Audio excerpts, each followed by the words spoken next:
That is a question from her. How to mix up energy security with climate change? Yes. Well, it's not that much of a mix-up. The fact is they're intimately linked.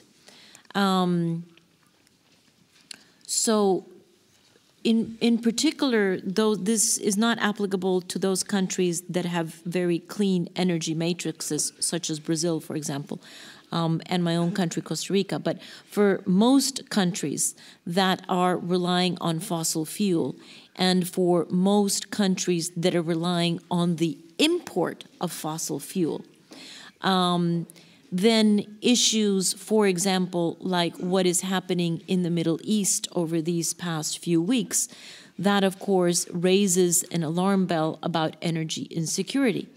Because while it is now known that Saudi Arabia has increased its production of oil to make up for the production of oil that Libya has not been able to put on the market, it's questionable whether that is a situation that is sustainable over the long run, and whether the question of fossil fuel imports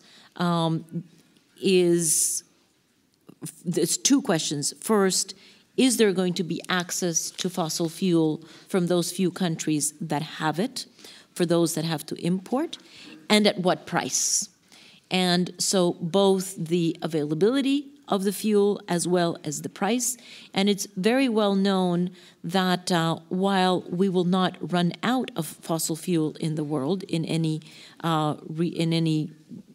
time in the near future, it is very clear that the cost is going to go up no matter what, because the easy and cheap sources of fossil fuel have practically been already exhausted, and in order to get fossil fuel, we will have to go to much deeper depths, which means much more expensive exploitation of oil. So even if we didn't have political insecurity in the Middle East, we're already looking for sure at an increase in price, hence energy insecurity, because the elasticity of countries to import fossil fuels is not infinite. That is intimately linked with climate change, because the answer that countries need to look at if they want to increase their energy security is how do they decrease over time their import of fossil fuel, and how do they increase the use of the natural resources, renewable resources that are within the boundaries of their own country. And so that contributes to energy security, and at the same time contributes to addressing climate change, because it means that that energy will have less emissions. So both of those things are actually parts of the same equation. Does that answer the question? Does that answer the question? Well, but I think the problem is that this concept which is shared amongst the experts is not necessarily shared with the ordinary citizens, the public. I think this is making the issue very difficult for us to understand, and this is also leading to very many misunderstandings. And therefore, I think because we are working for the media, it is necessary for us to know how the climate change and energy security are interlinked, and therefore we would like that information so that we can communicate in a better way to the public. Do you want to say something? Yeah. I think that was a request, and it was a very good way to end today's forum. So last but not least, may we call upon the chair of the board of IGES, Dr. Hamanaka, Professor Hamanaka. Yes, we were very privileged to have with us the UNFCCC Executive Secretary, Madam Christiana Figueres, as well as from the British Embassy in Tokyo, First Secretary, Energy and Environment, Mr. Richard Oppenheim, to talk on this topic of towards the low-carbon society, what is needed after Cancun. we were very happy to be able to organize this forum. We were scheduled to end at 12, and yet we have exceeded a great deal. And first of all, I would like to apologize for the poor timekeeping. And despite this fact, I'd like to thank all of you for staying with us till the very end and actively participating. Now, what was the Cancun agreements? Well, it's not an easy question to answer, but if I may try to answer, I believe that when we think about the international political situation, this was a major step forward. I do believe that it was a major step forward. But at the same time, as the Executive Secretary has mentioned, for this Earth, globe, for the environment, it was merely a small step forward. So I think that there are these two sides to this story. Now, when we think about the future, well, the big question is, well, we've reached these agreements, and so the next question is how to operate, put this into action. And there are a number of challenges that need to be addressed, and Executive Secretary has stated 5. And I think if we go into more details, there are still many, many more challenges that need to be addressed.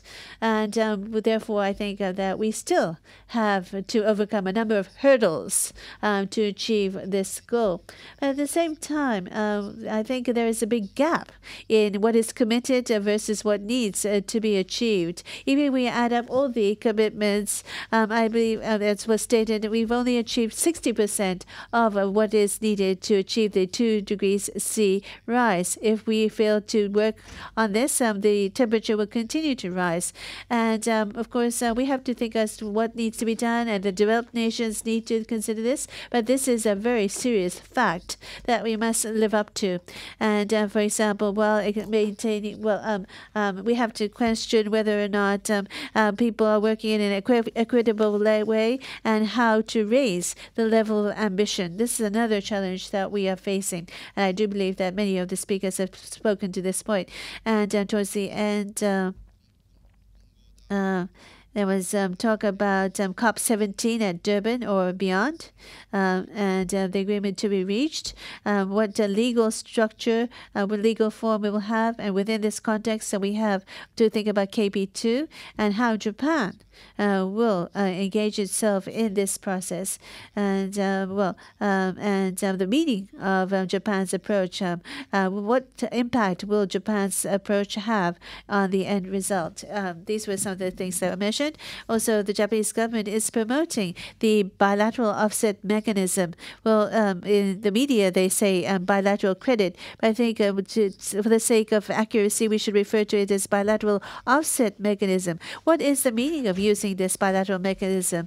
There was mentioned about whether or not this will lead to the fragmentation of the carbon market, or in terms of the compliance of the respective parties, what impact will this have? I think we were able to have a very, very meaningful discussion on all these points I've just described. And I sincerely hope that what you have listened here has given you fruit to think about what you need to do in your capacity. Of course, there is no clear-cut answer to these questions. It's not easy, that's for sure. And we also will continue to listening to your opinions and try to work on this. So we would like to continue to organize a forum as such, so that we can together think about what can be done.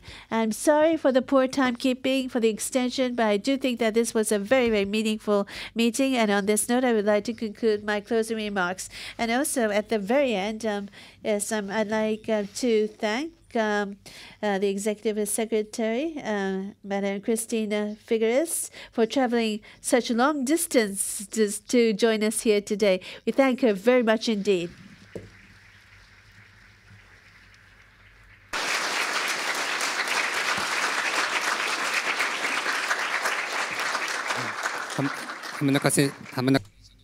Professor Hamanaka, thank you very much. And well, it happens that